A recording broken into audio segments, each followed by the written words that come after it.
Thank you for watching. This story is only one of many we plan to share. Write in the comments which city or country you're watching from. It matters to us. Subscribe and leave a like. More stories are coming soon. The morning light over Redwood Springs fell softly across the quiet neighborhood as Steven Seagal stood on the front porch of their new home, watching the breeze move through the tall pine trees. The house was smaller than anything his family had lived in before, tucked neatly into a calm suburban street where the loudest sound was the distant hum of a school bus. For him, the quieter life had always been a choice. For his children, it was something he hoped would finally give them peace. He had spent years on film sets, traveling from city to city, carrying the weight of being someone the world recognized instantly. His son, Evan Seagal, only 10 years old, had carried that weight too, even if silently. His older sister, Maya, had learned to shield him whenever old environments turned harsh. Here in Redwood Springs, Steven promised both of them something simpler, something steadier.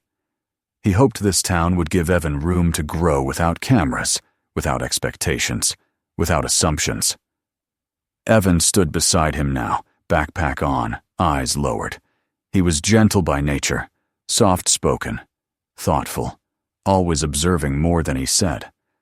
Steven had taught him the principles he lived by: calm mind, steady breath, balance before strength, and never react in anger. Even so, Steven could see the tension in the boy's shoulders. First days were always heavy for him. Maya stepped out last, adjusting Evan's collar playfully, her smile warm but worried. She sensed things in him the moment they shifted. She had noticed his silence all morning, the way he kept checking the clock, the way he hovered near his father more than usual. The three walked together toward the school at the end of the block.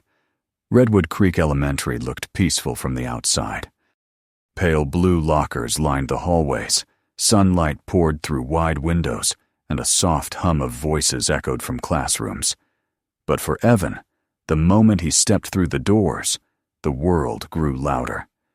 Sneakers squeaked across tile floors, lockers slammed, shouts ricocheted from every corner. Students moved in chaotic waves, laughing, shoving, threading through the hallways with an ease he didn't have. Maya squeezed his shoulder gently before heading to her own high school down the street. Steven crouched to meet Evan's eyes, reminding him in a steady voice to breathe slowly and trust himself. Then he stood and walked away, trusting the boy to the day ahead.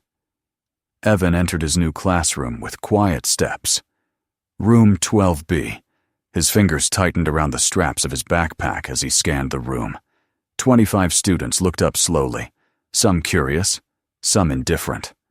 At the front stood Miss Brown, tall, stiff, sharply dressed, with features that never softened even when she greeted the class. Her voice was clipped, controlled, almost metallic. When she heard his full name during roll call, her eyebrows lifted just slightly, as if the name alone told her everything she needed to know. "Mr. Seagal," she said without warmth, "take a seat. We expect discipline and excellence here. I trust you'll keep up." It wasn't the words that stung him, but the tone, like he was a problem she was being forced to manage. Whispering spread across the room almost instantly. "Seagal? Like the actor? Is that his dad? Bet he thinks he's tough." Evan lowered his head, pretending not to hear, choosing the seat near the window, where the sunlight spilled across the floor. He wished for the quiet of home, the stillness of morning training, the moments when his father reminded him gently that strength wasn't loud. As the hours passed, he tried to blend in to listen, to follow instructions, to avoid drawing attention. But Miss Brown's eyes found him often. When he hesitated before answering, she sighed loudly enough for everyone to hear. When he struggled to find a page, she scolded him for not being prepared. Her ruler, always in her hand, or tapping against her desk, marked every correction like a metronome of disapproval. During lunch, he sat alone at the far table, picking at his food, while the cafeteria roared with laughter around him. A group of boys from the older grades passed by, whispering loudly enough to be heard. Bet he can throw people like his dad. What's he gonna do, flip us? Evan stared at his tray, reminding himself of his father's words. Breathe. Balance. Let noise pass through you. But the noise settled under his skin anyway. After lunch, he returned to the classroom, stopping by his locker to straighten his books. As he closed the door, a folded piece of paper fluttered to the ground. He opened it with quiet dread. A crude stick figure lay on the ground, another towering over it, labeled Little Seagull. He tucked the note into his pocket and kept moving. Miss Brown passed him in the hallway. She saw the older boys laughing, saw him alone, and looked away without a word. Her heels clicked sharply on the floor, as if she were too busy to notice. By the final bell, Evan felt drained, as if every hallway, every whisper, every glance had reached inside him and taken something. He walked slowly toward the exit, the sunlight through the tall windows stretching long shadows across the floor. Outside, Stephen waited by the car, smiling warmly when he saw his son. But the boy's eyes told a different story. Pain buried beneath silence. "How was it?" Stephen asked, opening the car door. "Fine," Evan said automatically, staring ahead. He didn't speak of the whispers or the notes or the cold distance in Miss Brown's gaze. He didn't want to burden his father, not on the first day. That evening, after dinner, Stephen noticed him sitting quietly in the living room, flipping through a book of training fundamentals. The boy's fingers traced the images slowly, not with excitement, but thoughtfulness. Stephen didn't interrupt. He just placed a hand on Evan's shoulder before walking away. Later, in his room, Evan unfolded the note again. For a long moment he stared at it, then quietly slid it beneath a stack of papers. Instead of tearing it, he reached for his notebook, where he kept old training routines he'd once practiced with his father. He began writing a schedule. Monday, running. Tuesday, push-ups. Wednesday, balance drills. His pencil moved slowly at first, then steadier. The ritual gave him something to hold on to. Outside his door, Maya paused, listening to the faint scratching of pencil on paper. She didn't enter. She understood him too well to interrupt. As night fell, Evan lay down with the soft glow of moonlight stretching across his blanket. Tomorrow would bring the same voices, the same halls, the same cold classroom. But somewhere inside him, a quiet decision began to form. A seed of resolve, small but solid. And in the next room, Stephen sat by the window, sensing a shift in his son that he couldn't yet name. He didn't know that Evan, curled beneath his blanket, had already begun the long journey toward inner strength, the kind no one could take from him, the kind he would soon need. The next days unfolded with a slow, heavy rhythm, each morning beginning with the soft, California light filtering through Evan's window, and each afternoon ending with the same quiet slump of his shoulders as he walked home from school. Redwood Creek Elementary looked peaceful from the outside, but to Evan, the halls felt sharper now, the air colder, as if the walls themselves carried whispers. The bullying did not start with dramatic moments. It began with small, ordinary cruelties that were easy for adults to overlook. Someone hid his pencil case before math class, and he found it later stuffed behind a radiator. A boy bumped into him in the hallway hard enough to knock his books from his hands, and when Evan bent down to gather them, quiet snickers rippled from a nearby group. Miss Brown saw the commotion as she passed, but simply told everyone to get to class, her eyes sliding past Evan as if the scene were beneath her concern. In the classroom, she continued her quiet disapproval with each lesson. She held herself rigidly, her blouse perfectly pressed, her ruler always nearby, tapping the edge of her desk whenever the room fell silent. She demanded precision in every answer. When others hesitated, she repeated the question patiently. When Evan did, she let out a long, theatrical sigh that filled the room with tension. "Focus, Mr. Seagull," she would say, in a tone sharp enough to make even the other students shift uncomfortably. "Your name won't help you here." The class laughed the first time she said it. After that, they didn't need to. The words hung over him like a shadow.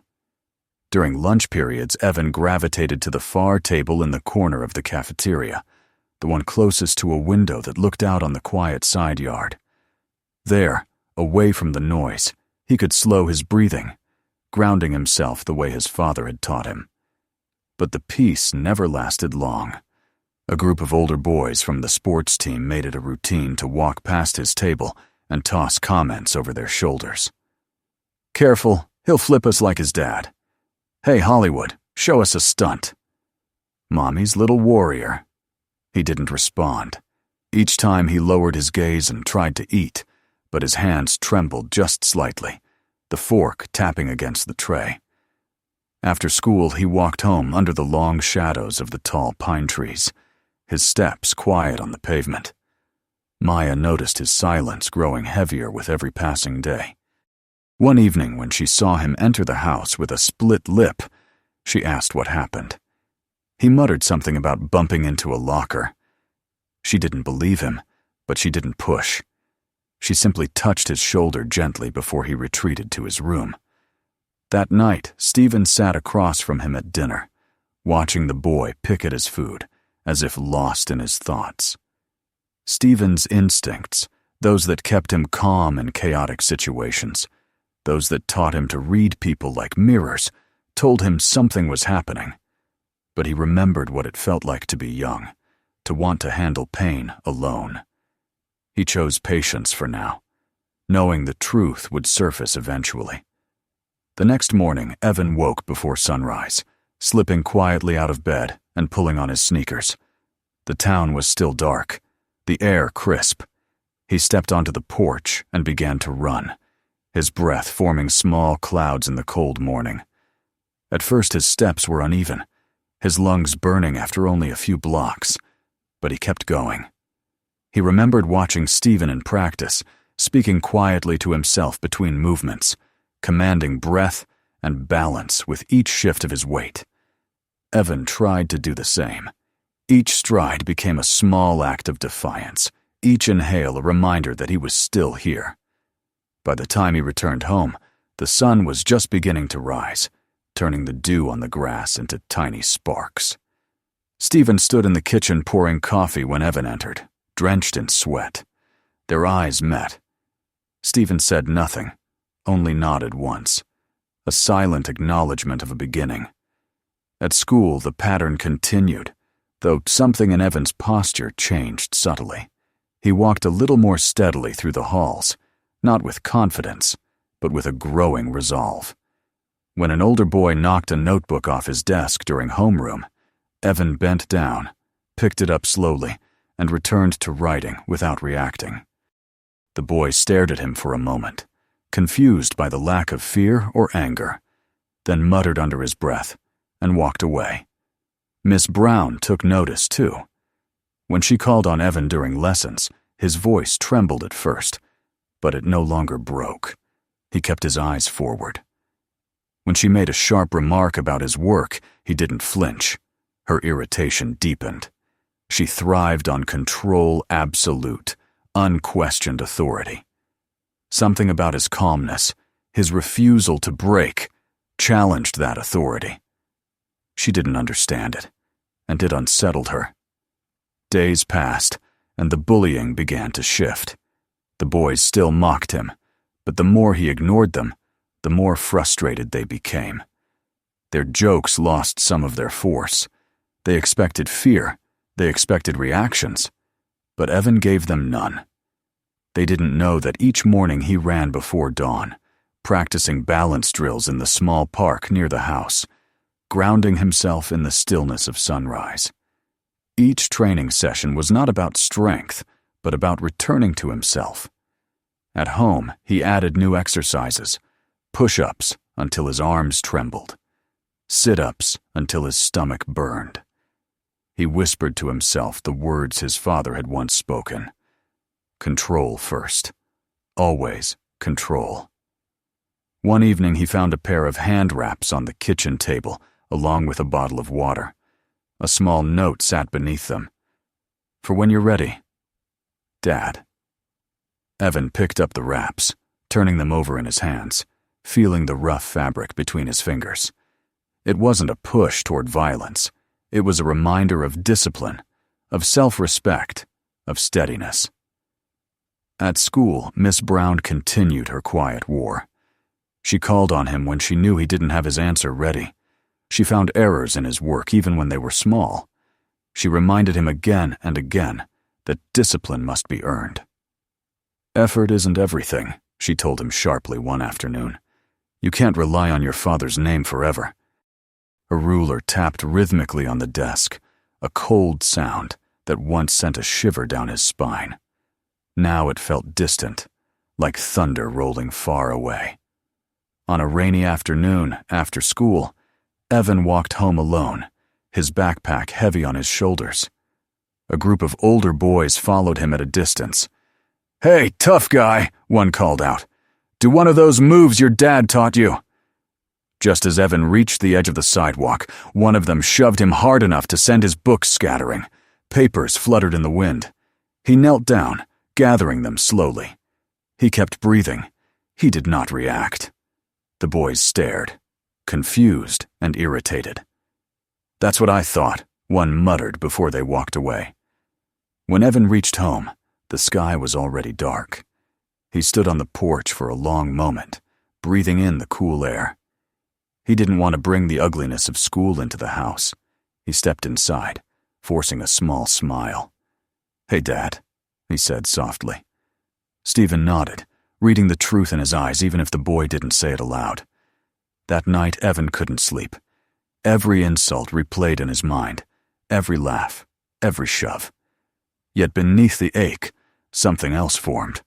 A spark, small but steady. He rose from bed, sat at his desk, and added a new line to his training list. Every day. Don't break. The next morning, he ran further than he ever had before, his footsteps echoing in the silent streets. When he arrived at school later, the halls felt different. Not softer, not kinder, but less piercing. When a boy purposely slammed into him at his locker, Evan stepped aside calmly and kept walking. He didn't look down. He didn't shrink. Miss Brown noticed. Her eyes narrowed as she watched him answer questions without faltering, his posture straight. Something in her expression flickered. Annoyance, confusion, perhaps even unease. By the end of the week, the bullying hadn't stopped, but its rhythm had changed. The boys grew restless with his quiet resilience. Their words didn't land the way they used to. Their laughter didn't carry the same power. Evan walked home one evening, beneath a sky streaked with orange, stopping at the small park where he practiced in the late afternoons. He dropped his backpack on the bench and ran slow circles around the empty basketball court. Balance, breath, focus. The world felt quieter here. As the sun dipped behind the treetops, he picked up his backpack and headed home, tired but lighter. That night, in the dim glow of his room, he looked at his reflection in the window. For the first time since coming to Redwood Springs, he didn't see a scared boy. He saw someone beginning to stand on his own feet. And without knowing it, he was preparing for the moment when everything would change. The morning of the incident dawned pale and quiet, the kind of California morning where the light seemed too gentle for what was about to unfold. Evan woke before the alarm, lying still in the soft glow that crept across his ceiling. His hand ached faintly from the ruler strike the day before, a thin red line still visible across the skin. He stared at it for a moment, then sat up slowly, breathing the way his father had taught him. In through the nose, out through the mouth. He felt calm, but not the fragile kind. This was a calm forged from exhaustion, from resolve, from weeks of trying to hold himself together while the world around him pressed harder and harder.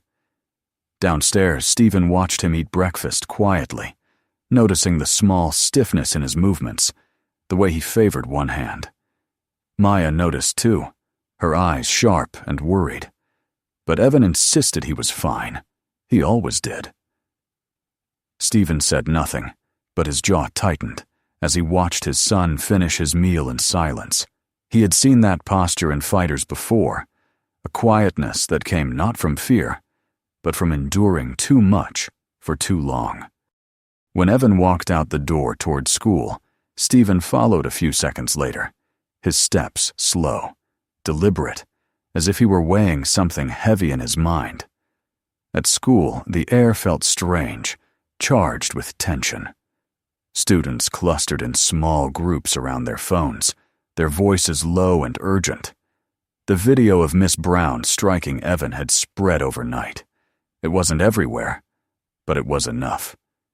Faces turned when he walked down the hall, not with mockery this time, but with a mixture of shock, sympathy, curiosity. He did not know what to make of it. He didn't want their pity. He just wanted peace.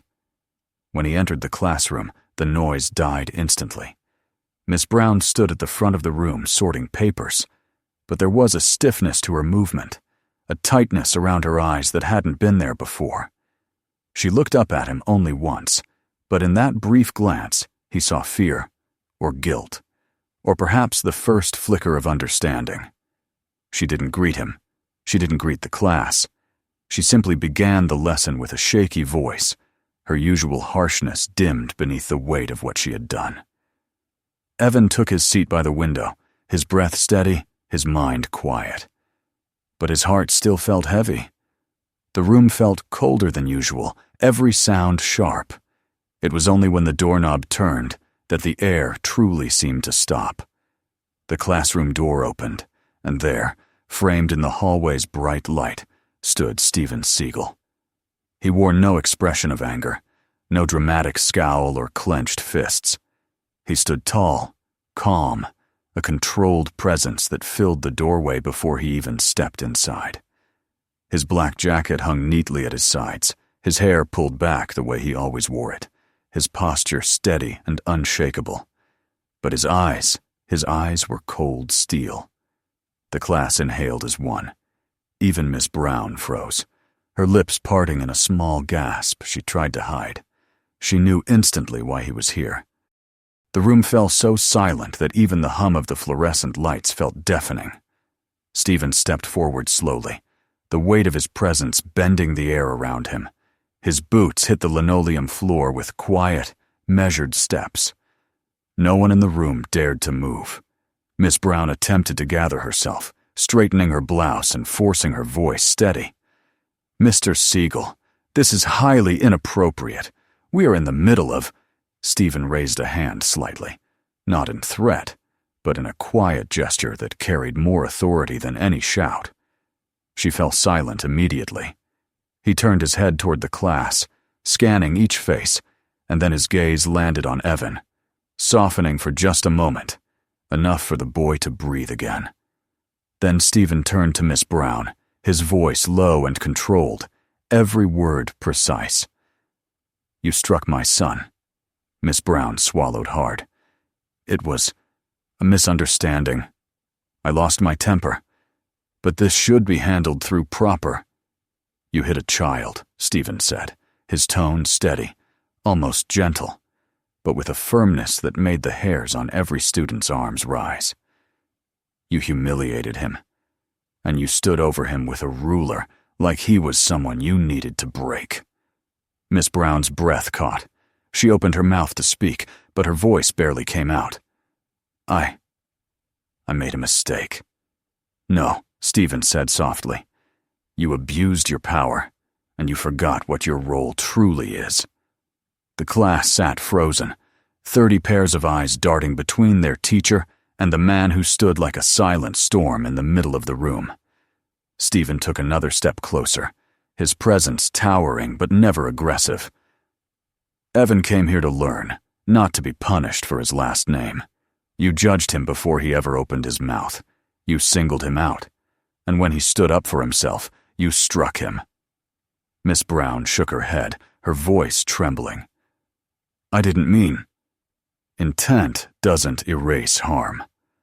His words settled over the room like a heavy curtain.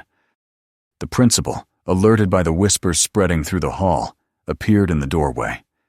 He hesitated at the sight before him, unsure whether to intervene. Stephen turned his head slightly toward him. This discussion will happen here, he said calmly, in front of the students who watched it happen. The principal, swallowed by the force of the moment, nodded weakly and stayed by the door. Miss Brown's face crumpled slightly as Stephen stepped back just enough to give her space, but not enough to lessen the weight of his presence. You owe my son an apology, he said.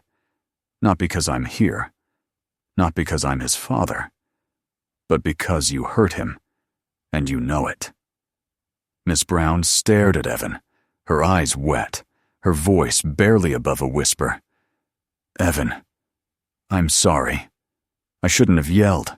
I shouldn't have struck you. You did nothing to deserve it. The class sat in stunned silence. Some students shifted uncomfortably. Others stared wide-eyed, absorbing every second of the moment. Stephen nodded once slowly, accepting the apology but not easing the weight in his gaze. Let this be a lesson, he said softly, addressing the entire room. Strength isn't found in fear. Authority isn't earned through intimidation. And silence. He looked around the class, pausing. Silence is what allows harm to grow. He turned to leave, his coat swaying with his movement, but stopped at the doorway. Without turning back, he added, Teach them well. All of them. Then he stepped into the hall, the door closing behind him with a quiet finality that echoed louder than any slam. The room held its breath long after he left. Miss Brown's posture sagged, the ruler she always carried nowhere in sight. The students looked at Evan, not with mockery this time, but with something closer to respect, or perhaps realization. Evan remained still in his seat, his heart beating hard, his mind trying to understand what had just happened. He hadn't wanted a scene. He hadn't wanted to be the center of attention, but he also had never felt so seen. When the bell finally rang, no one rushed out of the classroom. They walked calmly, quietly, still shaken. Evan packed his books, stepped into the hallway where the noise had softened into a cautious hush, and walked outside. And there, by the car, waiting under the warm California sun, stood his father. Stephen gave him a small, reassuring nod. Not a victory nod, not an I-handled-it nod, but one that said, You're not alone. Evan walked toward him with steady steps, shoulders straighter than they had been in weeks. Something had changed, not just in the school, but inside him. He didn't feel triumphant. He felt lighter. Something inside him had shifted, preparing him for the final chapter of what this experience would become. The morning after Stephen's confrontation settled over Redwood Creek Elementary with an uncanny stillness, as if the school itself were unsure how to breathe. The sky above was washed in a clean, pale blue, the kind that follows a night rain, and sunlight stretched long across the sidewalks, where students usually hurried with careless noise. But today the steps were slower, the whispers softer, and every glance carried the memory of what had happened the day before. Evan walked toward the school with a calm he hadn't felt in weeks. Not confidence. He wasn't sure he even knew what that felt like yet, but a steadiness, a sense that a weight he'd carried had finally loosened its grip. Maya walked beside him for the first few minutes, nudging him gently with her shoulder. You okay? She asked, her voice quiet. Evan nodded.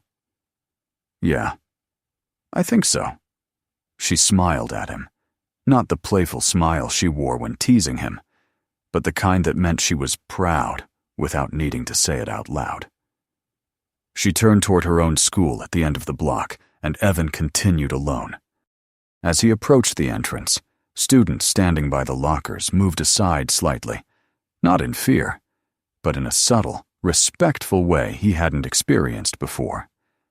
Some looked at him with wide eyes, others offered small nods. No one laughed. No one whispered cruelly. The hum of the hallway had changed. When he stepped into his classroom, the entire room fell into a soft, uncertain silence. Miss Brown was already there, standing at the front desk. The ruler that had once rested like a signature on her table was gone. She held only a stack of papers in her hands, gripping them just a bit too tightly. The students filtered in quietly, taking their seats, waiting, not with fear, but with expectation.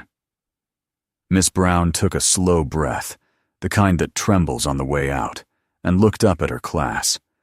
For a moment she seemed almost fragile, a stark contrast to the rigid, sharp-edged figure she had been since the school year began. "Before we start," she said, her voice softer than anyone had ever heard it, "I owe all of you something." The room stayed utterly still. She lifted her eyes toward the class, then let her gaze settle on Evan. "What happened yesterday should never have happened," she said. "I forgot that my responsibility is not to control you, but to guide you. I let my frustration become cruelty. I let my authority become something it should never be. And I hurt someone who trusted me to protect him." Her voice cracked on the last sentence, but she did not look away. "Evan," she said quietly, "I am deeply sorry. You did nothing to deserve what I did. I hope you can forgive me." A hush filled the room, warm and heavy. Evan felt the eyes of his classmates on him, but he didn't shrink from them this time. He studied Miss Brown's face.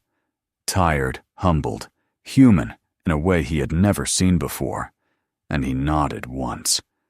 Not out of sweetness or surrender, but because holding on to anger felt like carrying a weight he no longer wanted. "I forgive you," he said softly. Something inside Miss Brown seemed to break and rearrange itself, like a wall finally crumbling to allow light in. She gave a small, trembling smile, the first genuine smile the class had ever seen from her. The lesson began, but the room felt different. Miss Brown's voice flowed more gently, her instructions no longer sharp, but patient. She walked between desks without the tight, patrolling posture she once held.